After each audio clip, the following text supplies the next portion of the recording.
Hello दोस्तों, मैं करतार सिंह तंवर आपका इंग्लिश की क्लास में हार्दिक अभिनंदन करता हूं। I welcome all of you guys.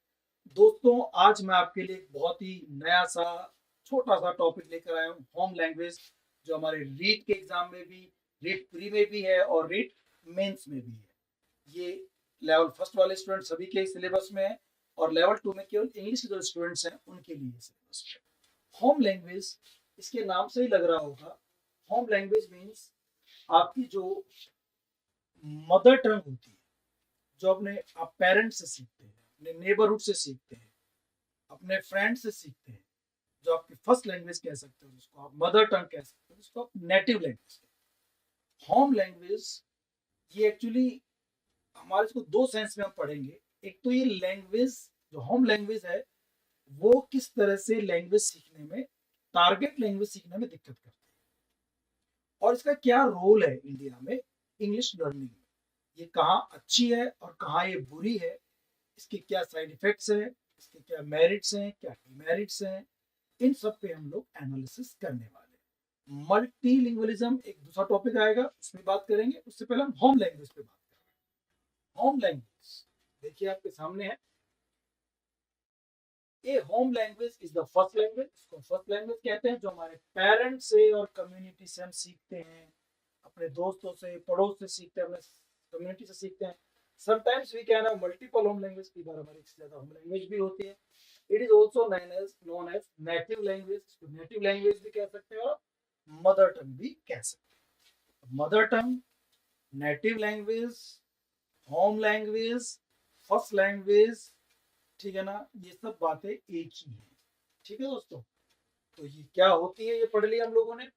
आगे पढ़ते हैं एडवांटेज, इसके क्या फायदे हैं। होम लैंग्वेज क्लास में चलती है तो क्या फायदे, कुछ फायदे दिए कि भाई जब क्लास में होम लैंग्वेज से पढ़ाया जाता है ना, तो स्टूडेंट थोड़ा कंफर्टेबल फील करता है, उसको एक थोड़ा सा इमोशनल टच रहता है। टीचर को भी सिखाने में, समझाने में आसानी रहती है कि भाई बच्चे को आपने उसको एक डायरेक्ट उसकी मदर टंग में सिखा दिया तो वो इजीली इसको ग्रैस्प कर लेगा, लर्न कर लेगा। ठीक है ना। इससे एक फायदा ये भी है कि बच्चा अपनी लैंग्वेज जुड़ा रहेगा, होम लैंग्वेज से भी। टारगेट लैंग्वेज सीखते समय उसको भूल नहीं जाएगा, वो अपने कल्चर से जुड़ा रहेगा और क्लास में भी एक अच्छा एटमोसफियर रहेगा। ये कुछ फायदे हैं, देखिए। लर्नर्स लर्न मोर, लर्नर ज्यादा सीखता है when they are able to use home language, जब वो होम लैंग्वेज को यूज करने के लायक हो तो ज्यादा सीखता है।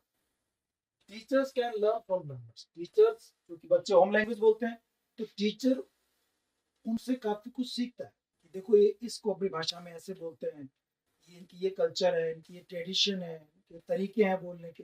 तो टीचर का भी एक विकास होता है, डेवलपमेंट होता है।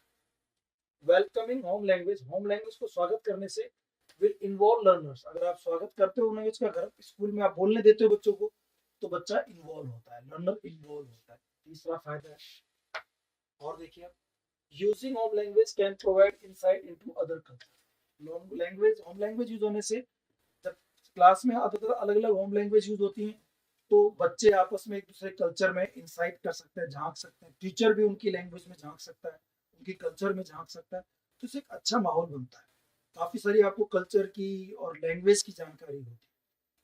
Seeing and hearing home languages, आप जब होम लैंग्वेज देखते हो क्लास में, सुनते हो, can make school a safer place, तो स्टूडेंट को लगता है कि ये हमारे लिए सुरक्षित स्थान है, बढ़िया जगह है, यहाँ हमें सुरक्षित माहौल मिल रहा है। जैसे घर पे माहौल रहता है, वैसा ही माहौल कहीं ना कहीं स्कूल में भी उसको नजर आता है। Writing and speaking in home languages, जब आप होम लैंग्वेज में बोलते हो और लिखते हो, strengthens connection between school and home, तो स्कूल और होम के बीच में मजबूत कनेक्शन बनता है। ये फायदा होता है, मजबूत कनेक्शन बनता है। ठीक है ना, ये चीज हुई। आगे बढ़ते हैं दोस्तों, कुछ फायदे हो गए। अब और देखते हैं home language. But a teacher of English faces problems in teaching English language when, लेकिन कुछ फायदों के अलावा इसके कुछ नुकसान भी है होम लैंग्वेज, और उसको पढ़ना चाहिए हम लोगों को, क्योंकि अपने सिलेबस में टॉपिक है लैंग्वेज डिफिकल्टीज के रूप में। तो कुछ नुकसान भी होते हैं इसके। होम लैंग्वेज को क्लास में अगर आप यूज करते हैं ना, ओवर यूज करने से क्या होता है, बार बार जब होम लैंग्वेज चलेगी तो ना ज्यादा ही फैमिली एटमोसफेयर आता है, स्कूल का जो डिसिप्लिन है वो खत्म होता है। और जो आपकी टारगेट लैंग्वेज है उसको सीखने में आप उतना ज्यादा जोश नहीं दिखाते, और आप तुरंत अपनी होम लैंग्वेज बोल करके उनसे बचने की कोशिश करते हो। तो इससे एक नेगेटिव एटमोसफेयर क्लास में क्रिएट हो सकता है। ठीक है ना। देखिए, students learn another language best when they are forced to use. कोई भी स्टूडेंट को अगर आपको टारगेट लैंग्वेज या फॉरेन लैंग्वेज सिखानी है, कोई दूसरी सेकंड लैंग्वेज सिखानी है, वो तभी सीख पाएगा जब उसको उस लैंग्वेज को सीखने के लिए फोर्स करें। ठीक है ना, फोर्स करें। Teachers must be vigilant about requiring students. Teachers जो है ना, उनको विजिलेंट रहना पड़ता है, बहुत सतर्क रहना पड़ता है, देखते रहना पड़ता है about requiring student to communicate in English, कि वो बच्चा इंग्लिश बोले and only in English.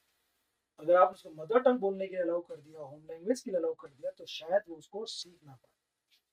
Even if they are just talking to student, भले ही बच्चे आपस में बात क्यों ना कर रहे हो, उनको इंग्लिश बात करना चाहिए। ये टीचर का फर्ज होता है जब वो टारगेट लैंग्वेज या इंग्लिश सिखाना चाहता है। लेकिन अगर आपने उसको हिंदी के लिए अलाउ कर दिया क्लास में बोलने के लिए बार बार, तो फिर वो नहीं सीखेगा। आगे देखिए, इसी बात को पढ़ना चाह रहे हैं हम लोग।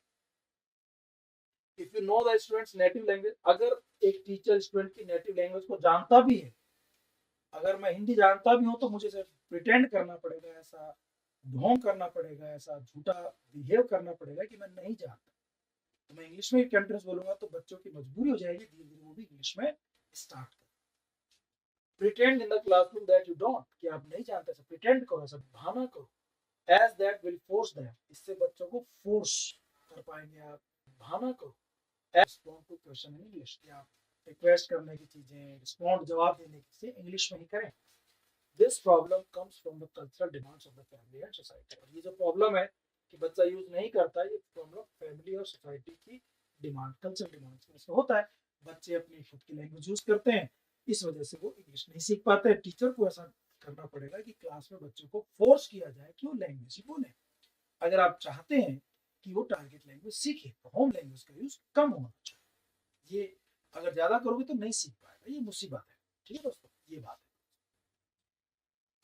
आगे बढ़ते हैं। It's very frustrating for the student trying to speak the language and think the words and sentence to speak which they didn't know. जिस लैंग्वेज को वो नहीं जानते, very frustrating for the student trying to speak the language, उस language को बोलना बड़ा frustrating लगता है।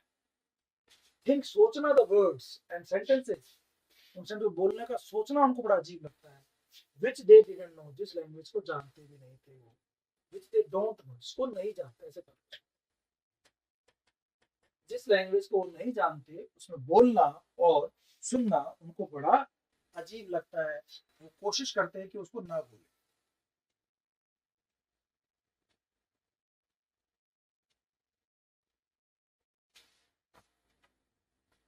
It is very easy for them to communicate in their native language, क्योंकि अगर उनको नेटिव लैंग्वेज का बोलने का मौका मिल रहा है तो उनको बहुत आसान होता है नेटिव लैंग्वेज। आपको दिक्कत आती टारगेट लैंग्वेज, जब सीख रहे थे इंग्लिश सीख रहे, तो इंग्लिश बोलने में दिक्कत आएगी।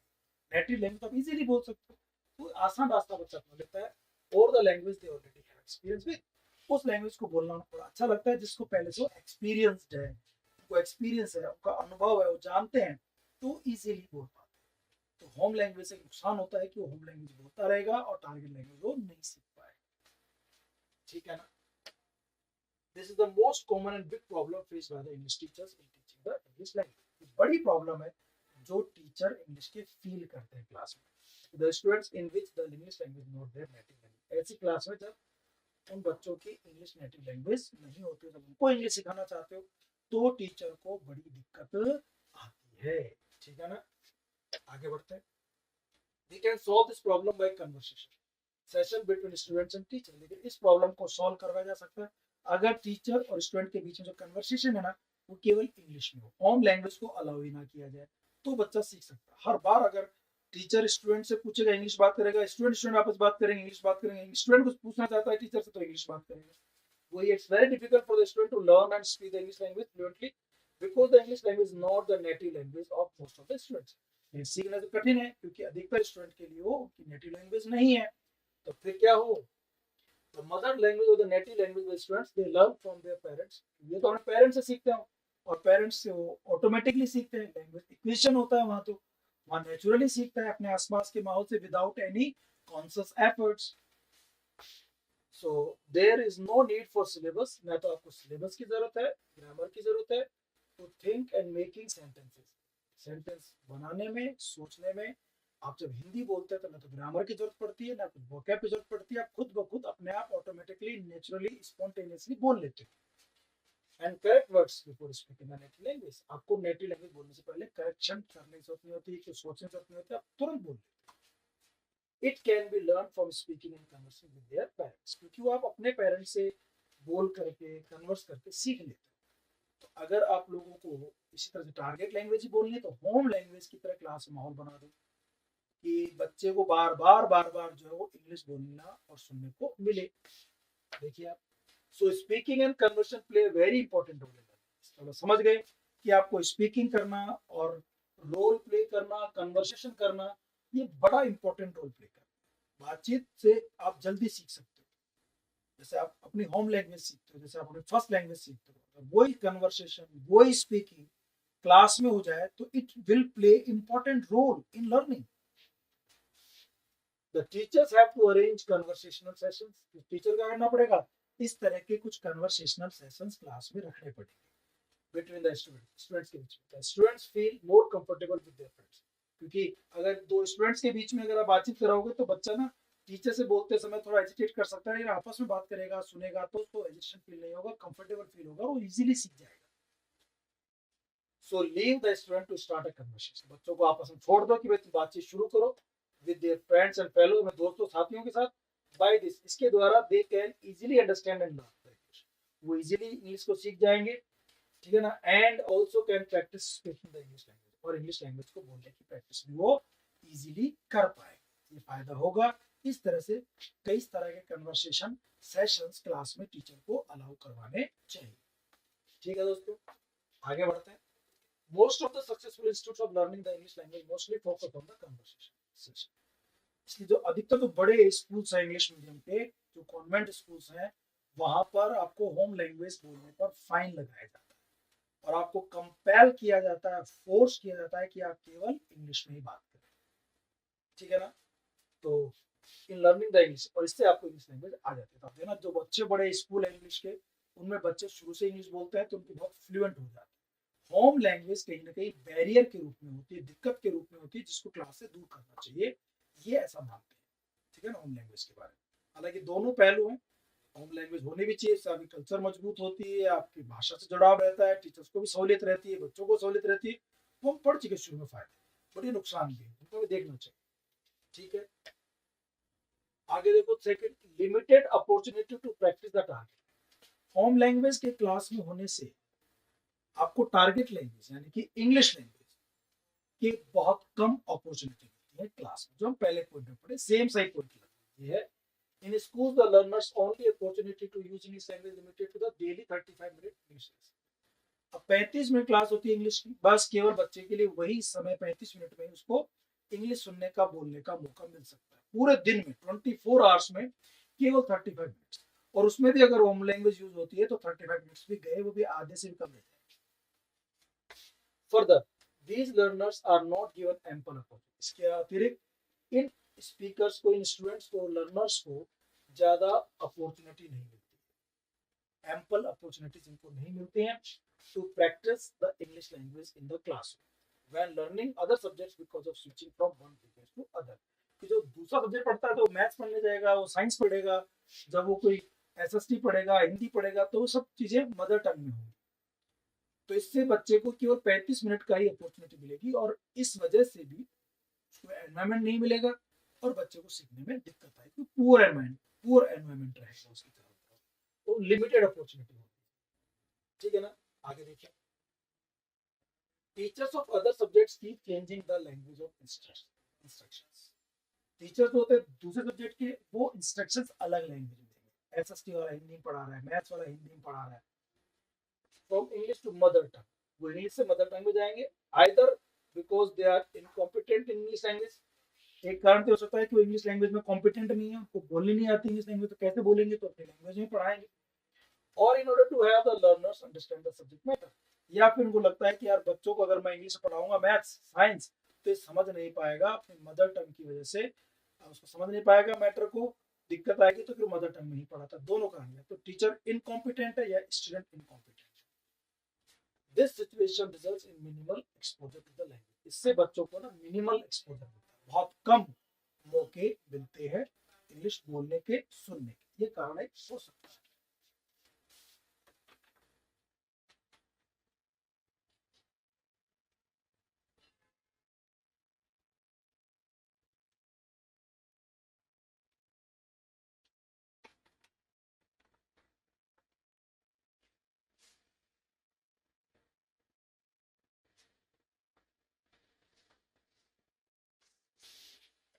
आगे बढ़ते हैं। The teacher of English is left with the sole burden of helping learners. अब जो टीचर होते हैं इंग्लिश के, is left with the sole burden of helping learners develop competence in English within a 35-minute lesson। अब teacher के ऊपर वजन आ जाता है कि वो स्टूडेंट को इंग्लिश सिखाए केवल 35 मिनट्स के उस लेसन के अंदर। Because the language outside the classroom and at home is majorly home language, क्योंकि घर पे भी होम लैंग्वेज है, क्लासरूम में बाकी के पीरियड्स में भी होम लैंग्वेज ही है। इन टाउन शहर में और दूसरी जगह जितनी जगह सब अपने लोकल रूरल एरियाज की लैंग्वेज बोली जाती है, तो उसको इंग्लिश सीखने का चांस बहुत कम मिलता है। ठीक है ना, ये दिक्कत रहती है। The learner's negative attitude towards, इसके अलावा लर्नर का जो एटीट्यूड होता है ना इंग्लिश सीखने के प्रति, वो भी कैसा रहता है दोस्तों, नेगेटिव ही रहता है। The learner's negative attitude towards English poses a great barrier for effective teaching। इससे भी दिक्कत है, उसको लगता है मैं इंग्लिश नहीं सीख सकता, इंग्लिश तो अंग्रेजों की बनाई गई, अंग्रेज हमारे पर इंग्लिश थोप गए, उसको इंग्लिश के वर्ड्स याद करने में और वो ग्रामर के रूल्स याद करने में बड़ी दिक्कत रहती है, तो वो अवॉइड करता है, उसके प्रति उसकी नफरत बढ़ती चली जाती है डे बाई डे, और वो सीखना बंद कर देता है। दिस नेगेटिव एटीट्यूड इमनेट्स, अमर्ज उत्पन्न करता है, उत्पन्न होता है from the fact that learners have limited competence, क्योंकि लर्नर्स के पास लिमिटेड कॉम्पिटेंस, बहुत सीमित ज्ञान है, निपुणता है लैंग्वेज को लेकर, इंग्लिश को लेकर खासकर। In the language therefore preventing, वो बचता है, प्रिवेंट होता है, बचने को करता है from actively participating in class, वो एक्टिविटी क्लासरूम की एक्टिविटीज में पार्टिसिपेट करने से वो बचता है। ठीक है ना, आगे बढ़ते हैं। Given that English is either a second और थर्ड लैंग्वेज, तो इंग्लिश या तो हमारी सेकंड लैंग्वेज होती है या थर्ड लैंग्वेज। फर्स्ट लैंग्वेज हमारी मदर टंग हो गई, दूसरी लैंग्वेज हमारी इंग्लिश हिंदी हो जाती है। कई बार हम घर पे तो अपने गांव की लैंग्वेज बोलते हैं, घर की लैंग्वेज बोलते हैं, जब स्कूल में जाते हैं तो पता चलता है हिंदी बोलते हैं, और वहां सिखा रहा है तीसरी लैंग्वेज को टीचर इंग्लिश। तो अधिकतर इंग्लिश होती है या तो दूसरी लैंग्वेज होती है, तीसरी लैंग्वेज होती है, प्रैक्टिकली अगर हम देखें। So most of them have difficulties in comprehending its structure, इसलिए बच्चों को इनके स्ट्रक्चर समझने में बड़ी दिक्कत रहती है। English lessons have minimal learner participation, English lessons में बहुत कम पार्टिसिपेशन होता है, because learners do not have the necessary competence, क्योंकि लर्नर्स को तो निपुणता ही नहीं है लैंग्वेज में, which was not developed during their formative years। तो जब उनके फॉर्मेटिव ईयर्स थे, जब उनके सीखने की उम्र थी, तो उस समय ये जो कॉम्पिटेंट्स थी जो इनकी इंग्लिश लैंग्वेज को डेवलप नहीं हो पाई। अब बड़ी क्लास में जब वो आता है तो पार्टिसिपेट नहीं कर पाता। ठीक है ना, तो एक बड़ी दिक्कत रहती है होम लैंग्वेज की वजह से कि उसको अपॉर्चुनिटी सही नहीं मिलती है और वो ढंग से इन चीजों को यूज नहीं कर पाता है। ठीक है ना, ओके आगे देखिए।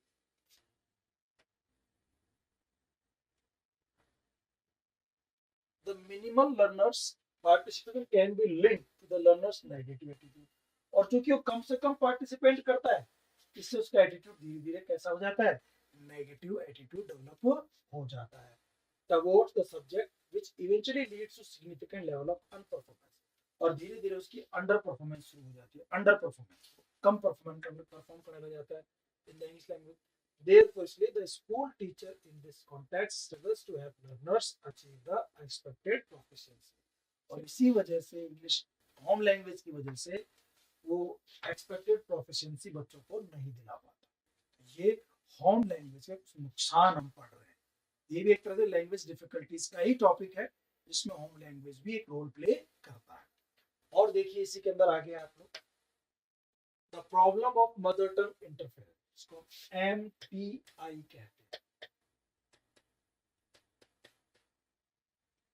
MTI mother tongue influence, mother tongue का एक प्रभाव हमारे यहाँ रहता है। इसके अंदर आप देखना कभी कभी जब आप बोलते हैं ना तो आपकी मदर टंग आ जाती है। जैसे मैं बताऊँ, अगर आपकी होम लैंग्वेज अलग है और आपकी अगर हिंदी अलग है, स्कूल में हिंदी बोले जाती है, घर पे आपकी होम लैंग्वेज।